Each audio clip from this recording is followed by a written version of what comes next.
ঠোঁটে জ্বলন্ত সিগারেট, ভরা মাঠে একই করলেন কিং খান। ট্রোলের বন্যা, মাঠ আর বিতর্ক একসঙ্গে যেন মাঝে মধ্যেই ফিরে ফিরে আসে শাহরুখ খানের জীবনে।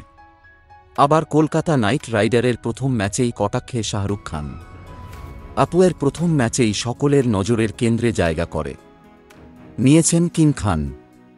কলকাতার সঙ্গে তাঁর দীর্ঘ সম্পর্ক।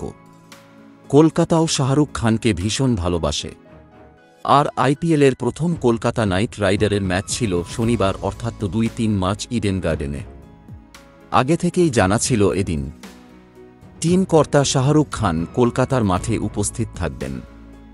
সেই অনুযায়ী বিমানবন্দরে পাপারাত্থজিদের ভিড়ও জমে গিয়েছিল।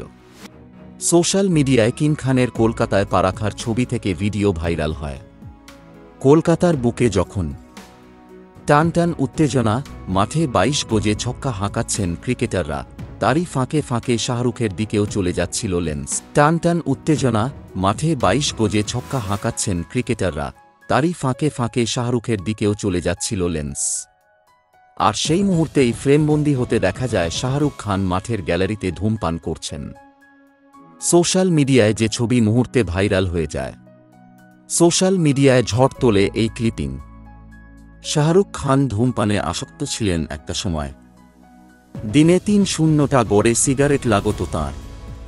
যদিও সেই অভ্যাস বর্তমানে ত্যাগ করেছিলেন শাহরুখ খান, তেমনটাই জানিয়েছিলেন। তবে আবারও শাহরুখের সেই ছবি সামনে আসতেই ট্রোল ঝড় নেট পাড়ায়। কেউ শাহরুখ খানের পক্ষ নিয়ে লিখলেন ট্রোলাররা শাহরুখকে হিংসে করেন।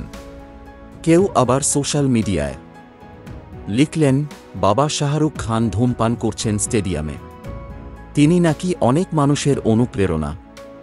যদিও খান ভক্তদের কাছে এই ছবি নতুন নয়। সেট থেকে শুরু করে একাধিক জায়গায় অতীতে তাঁকে ধূমপান করতে দেখা গিয়েছে।